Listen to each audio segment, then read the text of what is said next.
All right. Welcome back to Self-Righteous Blood, our study of the book of Judges. If you're just now catching up with us, this is what's the word I'm thinking of when everything's in the correct order? It's as normal, that sort of thing escapes me. But everything is in the correct order, so obviously we're going through Judges chapter 1 into Judges chapter 2, etc., etc. Now we're on chapter 7. If you want everything to make sense, I would recommend starting all the way at the beginning with the introduction. But if you're just looking for chapter 7 in isolation or whatever, of course, you're welcome to study with us as well. And I'm always happy to discuss. And so if you're one of those who are watching this live, if you have a question or a comment, you can put that in the live comments, and I always look at those. And then even if you're not with us live, you can feel free to say something through Messenger or through a comment either on Facebook or YouTube, and I look at those as well. And very interested to see what you have to say. In Judges chapter 6, we were introduced to a new judge, and in my opinion, probably the second most famous of the judges, the first being Samson. I mean, everybody knows Samson. Not everybody knows he was a judge, but everybody knows Samson. The second most famous is probably Gideon. I'm guessing that if you took somebody who knew absolutely nothing about the Bible and you asked them something about Samson, they would at least be able to tell you that Samson was very strong.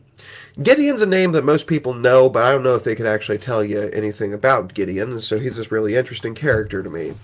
In chapter 6, we were introduced to Gideon's circumstances. Just like all the other judges, he starts in this time where Israel is being oppressed by some nation outside. In this case, the Midianites, along with some of their other allies. The Amalekites, I believe, are specifically mentioned. Gideon is chosen by God partially because he is a humble choice.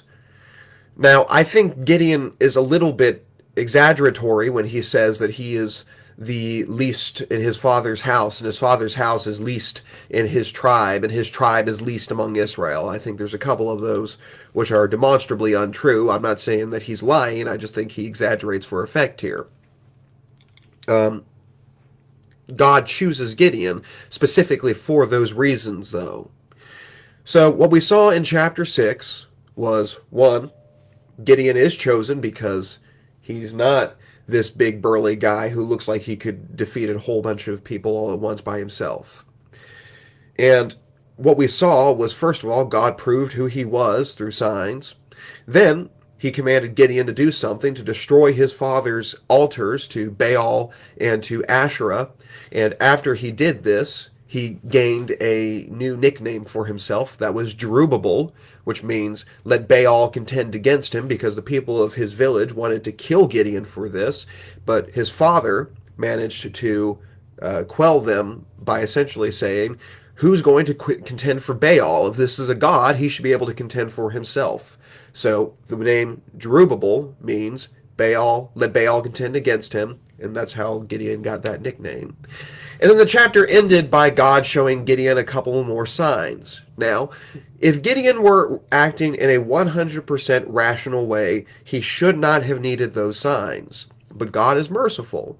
He understands that sometimes we might know something, but we still need a little bit more encouragement.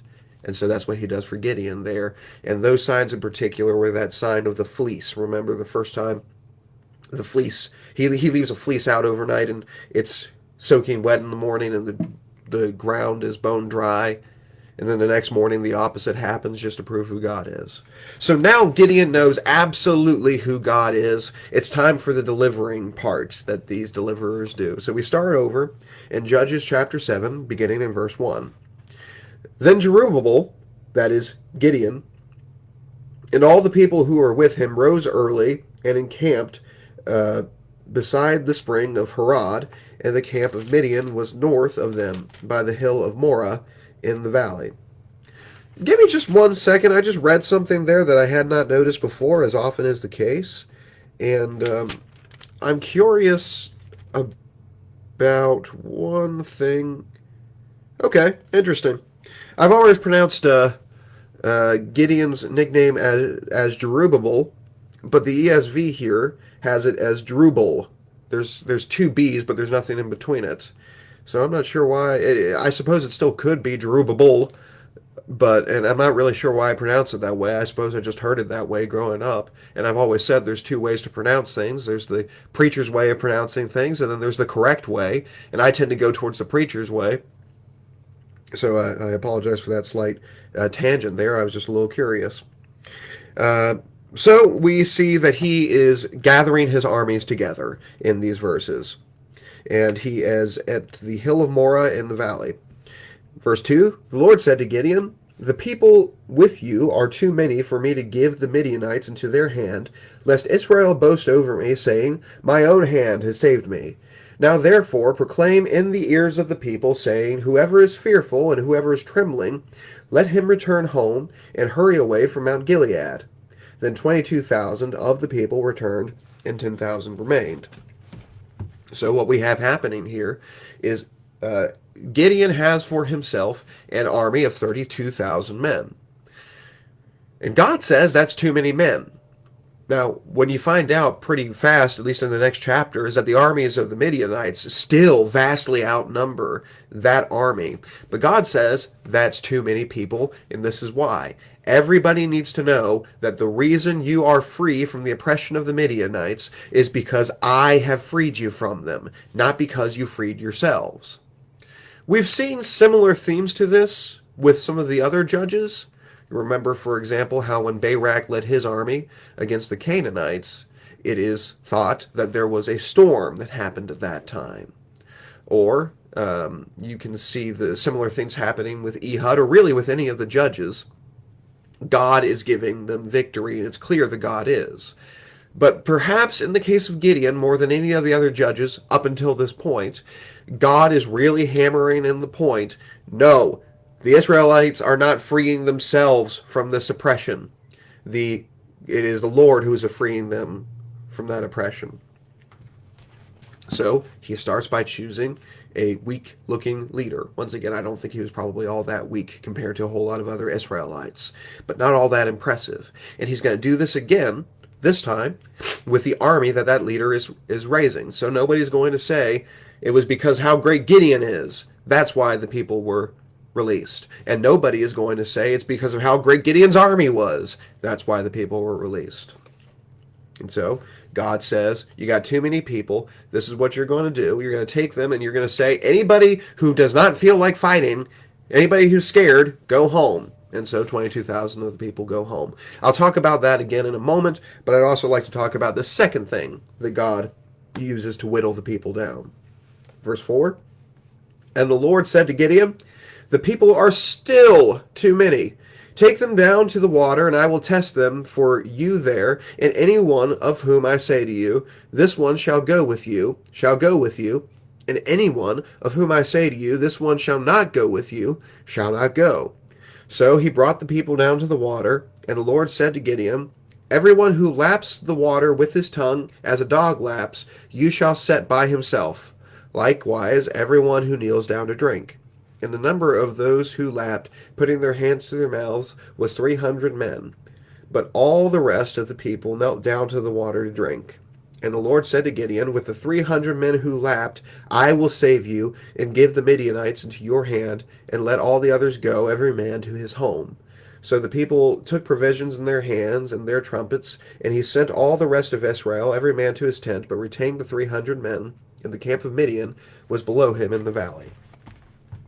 So what we see happening here is God tells them to go ahead and drink at the stream that Gideon has brought them to, and they begin to drink.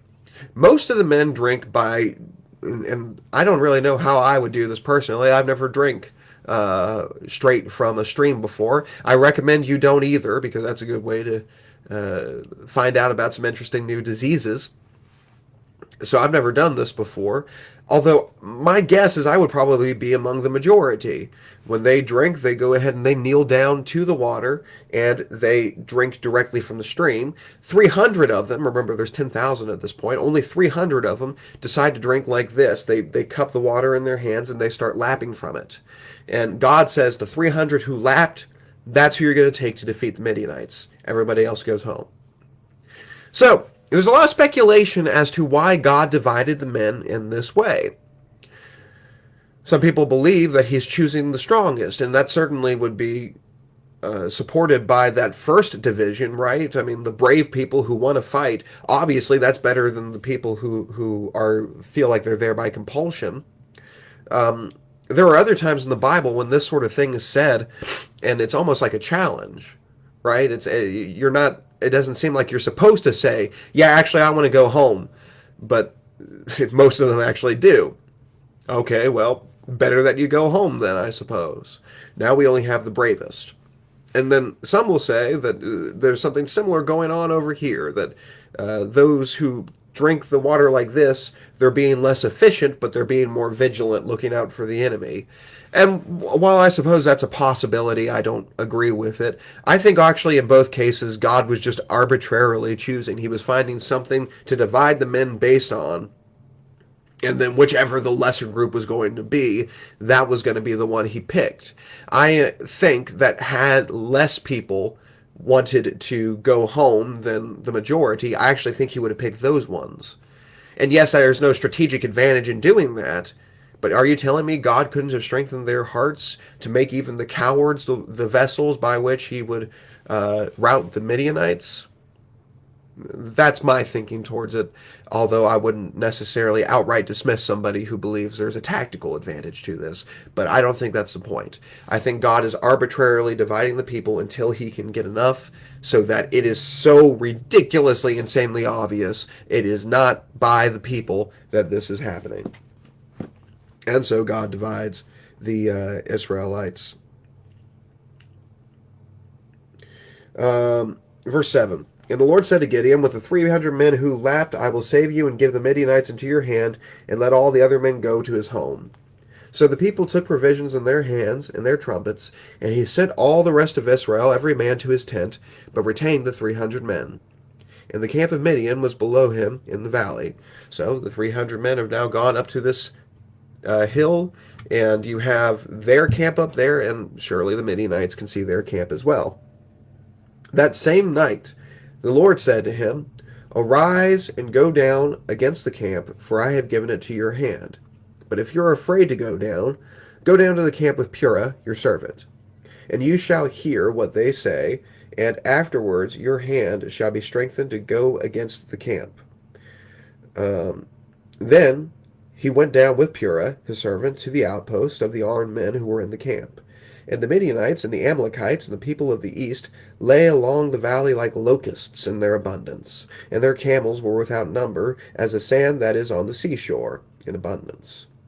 When Gideon came, behold, a man was telling a dream to his comrade, and he said, behold, I dreamed a dream, and behold, a cake of barley bread tumbled into the camp of Midian, and came to the tent, and struck it so that it fell and turned upside down, so that the tent lay flat. And his comrade answered, this is no other than the sword of Gideon, the son of Joash, a man of Israel. God has given into his hands Midian and all this camp. As soon as Gideon heard the telling of the dream and its interpretation, he worshipped, and he returned to the camp of Israel and said, arise, for the Lord has given the host of Midian into your hand. And he divided the 300 men into 3 companies, and put trumpets into the hands of them all, and empty jars with torches inside the jars. And he said to them, look at me, and do likewise. When I come to the outskirts of the camp, do as I do. When I blow the trumpet, I and all who are with me, then blow the trumpets also on every side of all the camp, and shout, for the Lord and for Gideon. So, this is what happens. God says, behold, I have given you the camp of Midian into your hand. Do you see that camp over there? It's yours, go take it. But, because God's merciful, he's patient, he also says, but Gideon, if you're afraid, this is what you go do. Take your servant Purah. We don't know much about Purah. Go take your servant Purah and go spy on that camp for a little bit. And so, that's what Gideon does. He goes and he spies.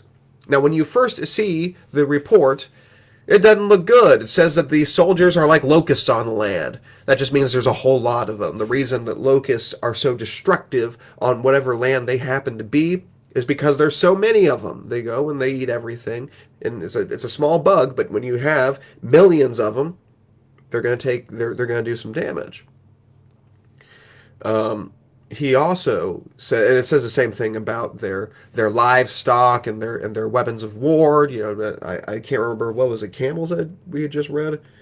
Yeah, their camels were without number. So at first it says that it looks like it's a bad deal, but this is what happens as they're looking around. Gideon overhears a conversation between two soldiers. One of them says, "I had a really weird dream last night. In my dream, down from the hill, a loaf of barley bread came and it was tumbling down the mountain. It went right into the our camp and it hit the tent." Now you might wonder, well, shouldn't the camp have a lot of tents?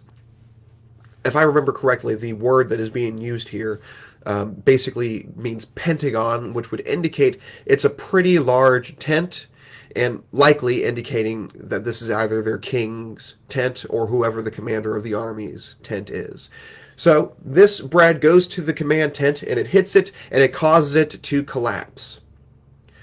The other man interprets this dream. He says, "This is Gideon." Now, why does he say that the barley bread is Gideon? One, it seems clear that people already know who Gideon was. He apparently has already gained some amount of fame, even among his enemies. Two, as we said, I think they were aware of the, at this point, small army that had been gathered ready to fight them. But also, the significance of the barley bread is likely that it was considered a bread for poor people. Remember that the Israelites, for some time, had been highly oppressed by these Midianites. Right? You can't even have a harvest at the end of the year because as soon as that time comes up, it's what did we say last week? It's like the grasshoppers from Bug's Life, right? They come and take it all away, and they leave you barely enough to live on. So this is representative of the Israelites. I'm sure you can figure out the representation of the bread hitting the tent and causing it to collapse, right? They're going to win. And that's what this man correctly interprets. Now, this is a strange conversation to have, especially if the man's able to interpret dreams. This is not something that happened very often, and it just so happens that this conversation is happening within earshot of Gideon, who they don't even know is there. The point is this: God is clearly showing him that he will have victory. So Gideon comes back up, and the Lord has given him a plan. Each man is to take 4 objects. He is to take a trumpet, he is to take his own sword, he is to take a torch, and he is to take a jar. Some critics of the Bible have said that this is a contradiction. How can someone ever carry 4 things?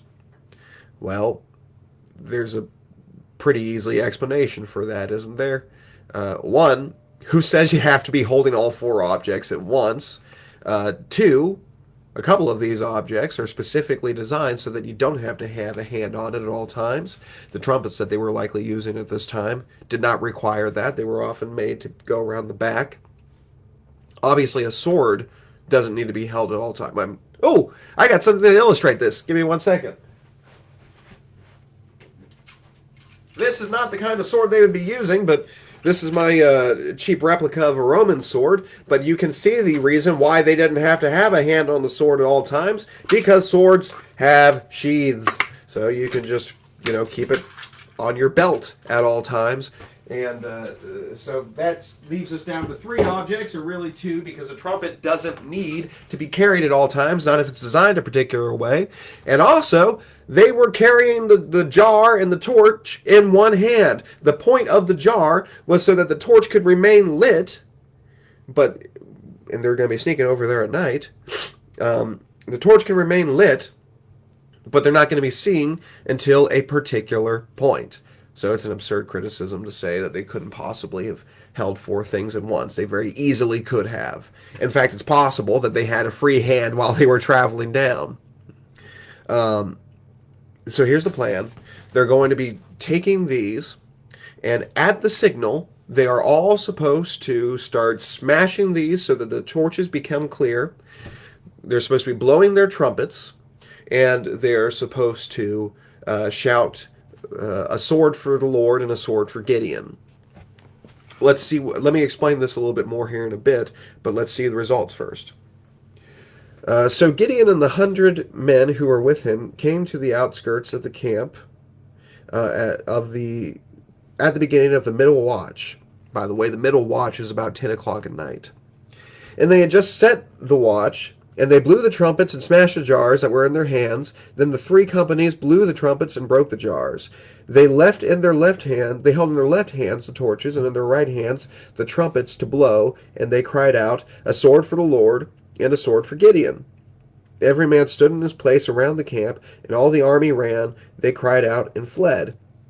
When they blew the 300 trumpets, the Lord set every man's sword against his comrade and against all the army, and the army fled as far as Bethshittah towards Zerah, as far as the border of Abel Meholah by Tabath.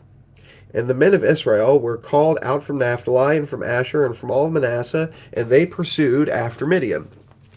So this is what happens. They do this with that plan, and the army immediately falls, the Midianite army that is, immediately falls into chaos. They start attacking each other, they flee, and it's a complete victory for the Israelites. Why did this work? Well, reason number one is because God willed it to work this way. We must remember that. But two, it was an intelligent plan. God's an intelligent designer, so of course he's going to use an intelligent plan. Trumpets were not typically used by every single soldier in an army. Rather, a trumpet was used to organize a company, right? In the chaos of battle, it might be easy to lose where your friends are. You listen for the trumpet. That's where I'm supposed to be. So they will use one trumpet for one company in order to organize the men. So, if you're in this army of the Midianites and you hear a trumpet, you think, okay, that means, I don't know, maybe 100 men. Several men. I'm probably lowballing on that, but let's say for our purposes, sure, 100 men. Well, if you hear that and it's coming from 300 different places, you got 300 times 100 men, right? And they think they're severely outnumbered. You have a similar deal with the torches, by the way. Not every soldier in the army typically is going to hold up the light. And so they think that there are many more Israelites than there actually are. And they're all shouting and they're all making this chaos. It's in the middle of the night. People are just sort of waking up. But the most important part is God was causing them to be confused. Most Midianites who died there, it appears, died because their buddy stabbed them. They couldn't tell who was who. There was so much confusion among the Midianites. So, it was a complete rout for the Israelites. This was not the end of the war. It says that several of the tribes, remember we mentioned that the Judges period is highly divided in Israel. Several of the tribes now join the fight against the Midianites, and the war goes very, very well after this battle. We then see in these last verses of the chapter, verses 24, Gideon sent messengers throughout the hill country of Ephraim, saying, "Come down against the Midianites, and capture the waters against them as far as Beth-barah, and also the Jordan." So all the men of Ephraim were called out, and they captured the waters as far as Beth-barah, and also the Jordan. And they captured the two princes of Midian, Oreb and Zeb. They killed Oreb at the rock of Oreb, and Zeb they killed at the winepress of Zeb. Then they pursued Midian, and they brought the heads of Oreb and Zeb to Gideon across the Jordan. So we have more record of the war between the Midianites and the Israelites here. Two people are mentioned specifically as being captured and executed by the Israelites. Their names are Oreb and Zeb. We don't know much about Oreb or Zeb. We don't know much about the rock of Oreb, which was surely named as such because that's what Oreb died, nor the winepress of Zeb, once again, almost certainly called so because Zeb was killed there. We know that the names mean raven and wolf, respectively, but that's really all we know about them. We can make a couple of pretty good guesses, though. One, they were probably high-ranking officials within the Midianite nation, perhaps princes. Two, they were probably pretty bad guys in order to deserve that sort of punishment. Sometimes we look at places like this, like, oh, how cruel they were to Oreb and Zeb. We don't know what on earth Oreb and Zeb did. We have this notion of presuming innocence until proven guilty, which is a good thing to do if you're on a jury in the United States of America. But when we have the record of God here, and we see that they're being punished, I'm much more okay with presuming guilt actually. We're not putting them on trial. We're just seeing what happened to them after somebody else put them on trial, and it didn't turn out well. So it's not fair to presume that these were just poor, innocent bystanders. My guess is these were two of the worst oppressors of the Israelites. Anyway, that is the conclusion of chapter 7. We're still going to be working with Gideon here a little bit more in chapter 8, and I hope I get the opportunity to talk with you more about that next week. Until then, love you all, and see you then.